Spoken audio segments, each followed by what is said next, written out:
Semua orang hanya memberikan pengamatan, analisis, kajian. Itulah metodologi yang dikembangkan bangsa ini. Tetapi tidak ada yang berani mengambil solusi, mengangkat mereka di sudut jalanan, dimasukkan ke barak, dididik secara militer, diarahkan menjadi anak-anak yang berguna. Kedisiplinan militer adalah harga mati bagi kemajuan bangsa, bukan musuh. Pandangan-pandangan buruk terhadap militer adalah pandangan-pandangan orang yang takut anak-anak Indonesia bangkit, yang takut anak-anak Indonesia mencapai kemajuan. Mereka takut bangsa ini menjadi bangsa kokoh dan tegap. Mereka ingin bangsa Indonesia menjadi bangsa pemabuk yang setiap hari mabuk akan ilmu pengetahuan, yang setiap hari bertengkar di TV, yang setiap hari bertengkar di medsos, sementara hamparan kekayaan alam diambil sama mereka.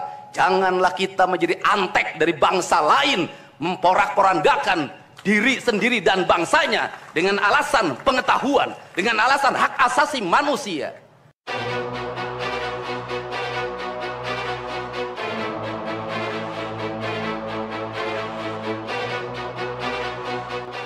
Coba bayangkan, di balik senyuman tokoh misterius yang tengah viral belakangan ini, ternyata ada jejak ramalan kuno yang selama ratusan tahun hanya dianggap mitos. Ramalan ini bukan dari sembarangan orang, tapi dari Semar, sosok bijak dari dunia pewayangan yang dipercaya bukan sekedar tokoh fiksi, tapi makhluk spiritual penjaga tanah Jawa. Dalam ramalannya, Semar menyebut akan datang seseorang Ratu Adil. Ia bukan dari bangsawan, bukan jenderal, dan bukan pemimpin partai, tapi seseorang yang lahir dari rakyat, sederhana, dan mampu membuat perubahan besar tanpa mengangkat senjata. Lalu, apakah tokoh yang kita kenal sebagai KDM itu sebenarnya adalah Ratu Adil yang diramalkan Semar? Apakah kebetulan saat negara sedang kacau, ekonomi tak menentu, dan kepercayaan rakyat terhadap penguasa terus menurun, muncul seseorang yang tak diduga-duga hadir membawa harapan? Atau kita semua sedang menyaksikan naskah besar yang mulai terungkap, naskah yang dulu hanya dibaca di serat kuno, sekarang hidup di depan mata kita? Di video ini, kita akan bongkar 7 tanda mencengangkan bahwa KDM bisa jadi benar-benar adalah Ratu Adil versi ramalan Semar. Dan tanda nomor 5 dijamin bikin kamu merinding. Ya kan Pak, kasihan juga yang tulang punggung, termasuk saya juga Pak, dia tulang punggung keluarga. Iya. Saya masih makan. Iya, saya juga yang di bawah juga kasihan ada yang meninggal, Pak. Iya. Ya, jadi jangan nuntut, jangan aneh-aneh. Iya. Jangan nuntut pekerjaan ke saya. Saya tadi memberikan kebijakan untuk masyarakat biasa yang tukang kuli nemo, kuli macul, ya setelah ini kita nanam pohon. Anda kalau mau ikut nanam pohon nggak apa-apa. Mau kuli nanam pohon ngurus kebun. Berarti nggak ada jaminan ya Pak? Ya nggak ada jaminan kalau untuk pekerjaan kelas menengah. Ya paling cari lagi tempat lain. Gitu aja, itu susah. Ya, saya juga kalau mau cari kerja susah juga, orang sana juga orang Bekasi juga susah kebanjiran.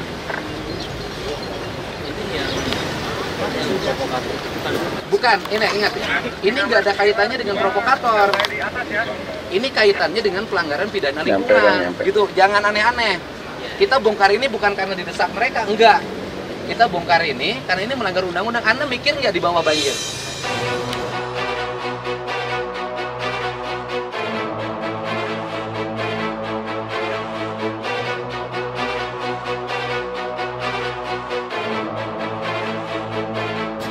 Anda mikir nggak? Mau nggak rumah anak banjiran?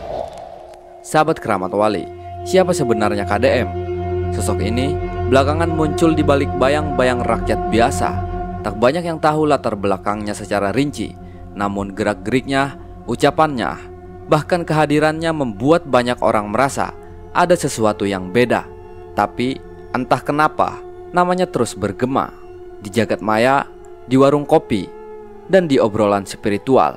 Bahkan disebut-sebut dalam tafsir ramalan kuno. Untuk memahami makna di balik ramalan itu, kita harus kenal dulu dengan Semar. Ia bukan sekedar tokoh jenaka dalam wayang. Bagi orang Jawa, Semar adalah simbol kebijaksanaan sejati dan dipercaya sebagai manifestasi dewa dalam rupa rakyat jelata. Dalam serat Dewi Ruci dan serat Centini, Semar adalah pelindung raja-raja yang adil dan jujur. Ia muncul untuk mendampingi pemimpin yang layak dan menghilang saat kekuasaan mulai zolim. Semar tak muncul sembarangan. Ia hadir saat tanah Jawa sedang goyah. Ia hanya mau mendampingi pemimpin sejati, yaitu Sang Ratu Adil. Apa itu Ratu Adil? Istilah Ratu Adil pertama kali dikenal dari ramalan Prabu Jayabaya, Raja Kediri yang hidup sekitar abad ke-12. Ia meramalkan bahwa di masa depan akan datang sosok pemimpin yang mampu mengembalikan keadilan dan kemakmuran di tanah Jawa yang porak-porandak akibat penjajahan dan kemerosotan moral. Dalam ramalan itu tertulis, nalika zaman edan, wong jujur disingkirke, nangging pungkasane bakal muncul Ratu Adil, ngasta kuasa tanpa getih. Artinya, ketika zaman gila, orang jujur disingkirkan, namun akhirnya akan muncul Ratu Adil, memegang kuasa tanpa pertumpahan darah. Nah, dalam berbagai teks kuno seperti serat Darmo Gandul, serat Kalatida, dan ramalan Sabdo Palon, Ratu Adil disebut akan datang di saat krisis besar, di mana rakyat tak percaya lagi pada pemimpinnya dan bangsa terancam kehilangan arah. Dan kini, ketika banyak yang merasa zaman sudah edan, banyak yang bertanya, apakah kita sedang menyambut kedatangan sosok yang diramalkan itu? Apakah KDM adalah jawaban dari ramalan para leluhur? Inilah 7 tanda KDM adalah Ratu Adil versi ramalan Semar. Ini saya kan udah kasih tahu, ya kan? Bantu nanam pohon. Saya kasih bantuan pada Anda asal mau bantu nanam pohon.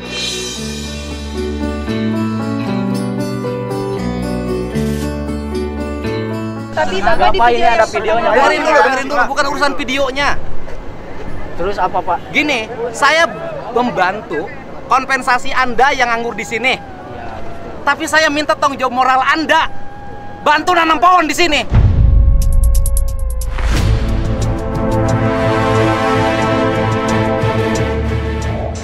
Sahabat Keramat Wali, terlalu banyak kebetulan sampai rasanya bukan lagi kebetulan. Mari kita bedah satu persatu dan kalian putuskan sendiri apakah ini hanya mitos atau sedang terjadi di depan mata kita. Yang pertama, keturunan berdarah mulia datang dari timur. Dalam ramalan Jayabaya, Ratu Adil disebut sebagai wong cilik saka sisih, wetan sing bakal ngerebut kuta. Artinya orang kecil dari timur yang akan mengambil alih negeri. Dan menariknya, banyak netizen mulai mencocokkan KDM disebut berasal dari wilayah timur Nusantara dan diyakini memiliki garis keturunan spiritual, bahkan keraton. Meski belum pernah dikonfirmasi secara resmi, aura yang ia bawa dianggap berbeda, seperti punya energi warisan leluhur yang kuat. Ada hal yang tidak bisa dijelaskan dengan logika, tapi terasa dalam hati. Komentar netizen di TikTok. 2. Muncul saat kekacauan melanda. Coba lihat sekeliling kita hari ini. Krisis kepercayaan, ekonomi goyah, politik gaduh, dan moral makin rusak. Dan di tengah semua itu, tiba-tiba muncul sosok KDM lewat gemah hati rakyat. Ramalan Jayabaya pernah menyebut, nalika nagara amburadul, Ratu Adil bakal muncul saka alit. Artinya, ketika negara kacau, Ratu Adil akan muncul dari yang kecil. Apakah KDM adalah tanda harapan di tengah kekacauan? Lalu yang ketiga, sosok misterius tak haus jabatan. Dalam berbagai teks kuno, Ratu Adil bukanlah raja yang haus tahta. Ia tidak mencari kuasa. Justru kuasa yang datang menghampiri karena rakyat merindukan keadilan. Dan itu yang banyak orang lihat dari KDM. Ia tidak sibuk kampanye atau mengklaim apapun, tapi pesan-pesannya berjalan dengan sendirinya, menembus hati masyarakat awam. Nah, yang kita butuh bukan penguasa, tapi penuntun, ujar seorang tokoh spiritual dalam acara diskusi budaya di Solo 2024. 4. Dekat dengan rakyat, tidak elit. Salah satu hal yang membuat banyak orang terenyuh, KDM sering tampil sederhana, bahkan terlihat seperti rakyat biasa. Tapi justru dari kesederhanaan itulah muncul aura kepemimpinan yang otentik. Ia tak duduk di singgasana, ia berjalan di tanah rakyat, dan ia pun berbicara dalam bahasa yang dimengerti semua kalangan. Ramalan Semar menyebut Ratu Adil orang nganggo emas, nangging nganggo welas. Artinya Ratu Adil tak memakai emas, tapi memakai kasih sayang. Lalu yang kelima, membawa pesan spiritualitas, bukan kekuasaan. Dan inilah bagian paling merinding. KDM tidak berbicara tentang menang atau kalah. Ia tidak menggugat jabatan atau uang, tapi ia berbicara tentang kesadaran jiwa, kesatuan bangsa, dan pemurnian hati. Dalam tafsir Ramalan Semar disebut Ratu Adil iku dudu raja, nangging utusan welas asih kang ngresiki bumi. Artinya, Ratu Adil bukan raja, tapi utusan kasih yang membersihkan bumi. Pesan ini terasa semakin kuat saat dunia makin terpecah oleh kebencian dan kepentingan pribadi. Saya ini urusan rasa, Bu. Orang tuanya itu jangan hanya bertepuk tangan. Mohon maaf, ada terpanggil dalam jiwanya. Anak-anak saya kok bisa hebat begini ya? Dari rumah itu bawa bakakan. Mohon maaf, ini cermin manusia-manusia Sunda yang punya welas asih, yang punya timbal balik. Anak saya dididik, bukan saya minta bakakak, bukan. Bukan saya minta opak, tumpeng, bukan. Penuh dengan welas asih, dengan cinta. Mudah-mudahan bakakak yang dibuat menjadi jalan bagi si Ujang menjadi orang hebat. Kenapa orang tua dulu melahirkan anak-anak hebat? Karena cinta rasa, bukan gratifikasi. Dia kenaikan kelas tidak bawa uang, dia bawa tumpeng buat gurunya, dia bawa bakakak buat gurunya, karena gurunya telah mendidik anak-anaknya dengan baik. Itu cinta, itu rasa, bukan gratifikasi. Kami berbuat baik pada orang tuanya, tapi orang tuanya juga harus punya rasa dan punya cinta demi anak-anaknya. Saya pengalaman ibu saya dulu selalu berpuasa ketika saya punya hajat, punya lagi ujian, lagi kenaikan kelas, menghadapi kesulitan, ibu saya dan bapak saya pasti berpuasa buat saya. Saya minta ibu dan bapak, coba rajinlah berpuasa bagi anak-anaknya. Bisa jadi, mohon maaf, bisa jadi anak-anaknya seperti ini, rasa orang tuanya yang harus diperbaiki. Bukan kesalahan anaknya, tetapi rasa dan cinta orang tuanya juga harus dibenahi. Hidup itu alam, Pak, interaksi. Buktinya sama tentara nurut, sama ibu nggak nurut, sama bapak nggak nurut. Nah ini, makanya untuk itu dari sekarang mari bangun cinta negeri ini, karena negeri ini adalah negeri Siliwangi, negeri Silih Asa, negeri Silih Asi, negeri Silih Asu, negeri Silih Pikanyaa. Bagi mereka yang tidak ngerti Siliwangi, tidak tahu makna Siliwangi, tidak pernah berkontemplasi dengan Siliwangi, jangan coba-coba Anda berbuat tidak baik terhadap tanah Siliwangi. Saya sampaikan itu, kaluhur tesirungan kehandap teu akaran. Lalu yang keenam, disegani musuh, dicintai sahabat. Uniknya, KDM tidak pernah menyerang siapapun, tapi banyak pihak takut padanya. Mengapa? Karena ia membangkitkan kesadaran, karena rakyat mulai membuka mata. Dan seperti tokoh-tokoh besar dalam sejarah, semakin dilarang, semakin dibicarakan, semakin dibenci, semakin dicintai. 7. Tepat waktu. Ramalan menyebut era ini sebagai masa penentuan. Banyak spiritualis menyebut tahun 2020 sampai 2030 sebagai dekade kesadaran Nusantara yang cocok dengan prediksi Jayabaya dan Semar, bahwa saat bumi gonjang-ganjing muncul cahaya dari timur. Ramalan ini muncul di berbagai sumber seperti Serat Joyoboyo, Serat Sabdo Palon Noyo Genggong, Serat Kalat Tidak, dan tafsir dari tokoh spiritual seperti Romo Mangun, Ki Sabdo Tunggal, dan Ki Kusumo Wiryo. Ratu Adil bakal muncul nalika jagad wis ora iso dipercaya meneh, dadi panutan tanpa mbutuhake pangkat. Artinya, Ratu Adil akan muncul saat dunia sudah tidak bisa dipercaya, menjadi panutan tanpa membutuhkan jabatan. Kesimpulannya, apakah KDM benar-benar Ratu Adil seperti dalam ramalan, atau hanya bayangan yang diciptakan harapan rakyat? Kita belum tahu pasti, tapi satu hal yang jelas, ramalan hanya menjadi nyata jika hati manusia siap untuk menerimanya. Sahabat Keramat Wali, kalau benar KDM adalah Ratu Adil, maka kita semua sedang berada di titik balik sejarah. Pertanyaannya sekarang, sudahkah kita siap? Bayangkan, Indonesia yang selama ini kita kenal, penuh intrik, korupsi, ketimpangan, tiba-tiba berubah pelan-pelan karena munculnya satu sosok yang membangunkan kesadaran jutaan jiwa. Bayangkan, jika keadilan tak lagi sekedar mimpi, tapi benar-benar datang dari seorang pemimpin yang tak haus kekuasaan.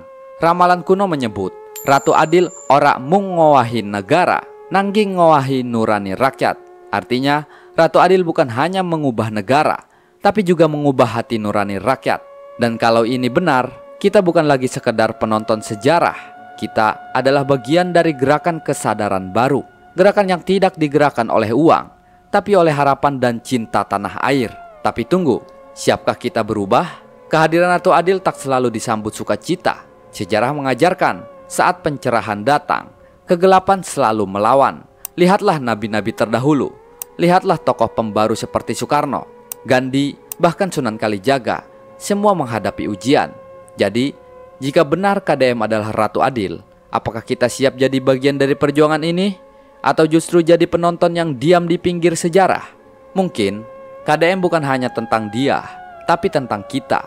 Apakah kita siap menyambut era baru? Atau kita akan membiarkan kesempatan ini lewat begitu saja?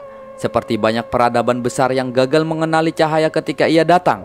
Sahabat Keramat Wali, mungkin Ratu Adil bukan hanya soal siapa, tapi soal apa? Yakni kesadaran baru yang bangkit di tengah kerusakan zaman. Hari ini, kita menyaksikan perubahan demi perubahan. Sebagian memilih mengolok, sebagian lain memilih merenung. Tapi hanya segelintir yang berani melangkah. Jika benar KDM adalah Ratu Adil yang disebut dalam ramalan Semar, maka pertanyaan terbesarnya bukan tentang dia, tapi tentang kita. Apakah kita siap menjadi bagian dari zaman baru, atau akan jadi generasi yang gagal menyambut cahaya?